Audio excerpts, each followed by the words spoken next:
Тази песен идва от Мартин и Борислава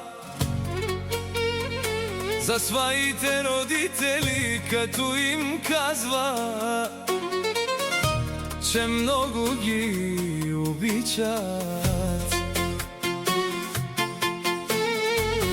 Песента е посветена на Радостин и Веска, родители на Борислава и Мартин.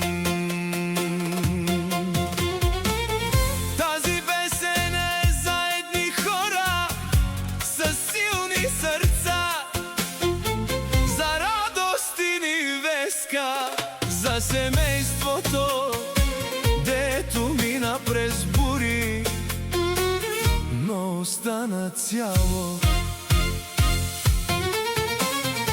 Животът удря лошо, без да пита, без причина, но в дома ви още свети топлина и сила. Радостин държи света с мълчаливи рани, Веска носи обич даже в най-тежките капани. Борислава с поглед чист като утрин след война, Мартин носи огън вътре, скрит за тишина. Това семейство знае как се пада и се става, как през болката човек пак човечен остава.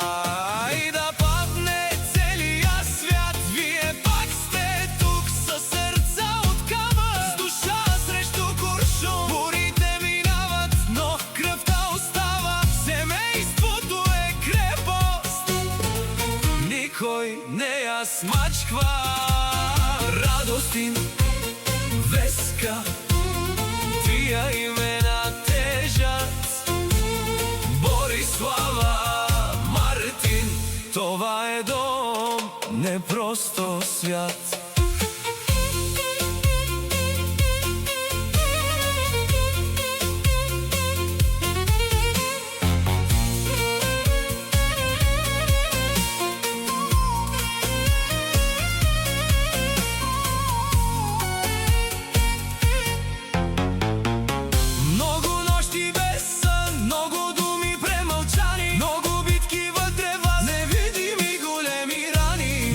Продадохте душите си за лесен път, затова днес още имате уважение и гръб.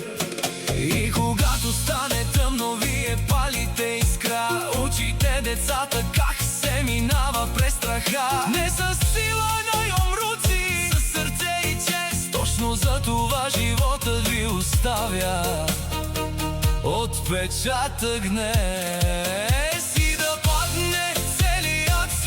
Вие пак сте тук със сърца от камък, с душа срещу куршум. Бурите минават, но кръвта остава, семейството е крепост, никой не я смачква. Радостин, Веска, тия имена тежат, Борислава, Мартин, това е дом, не просто свят. На всички, които още пазят семейството си живо, тази песен е за вас, за хората, които минават през ада и пак намират сили да обичат.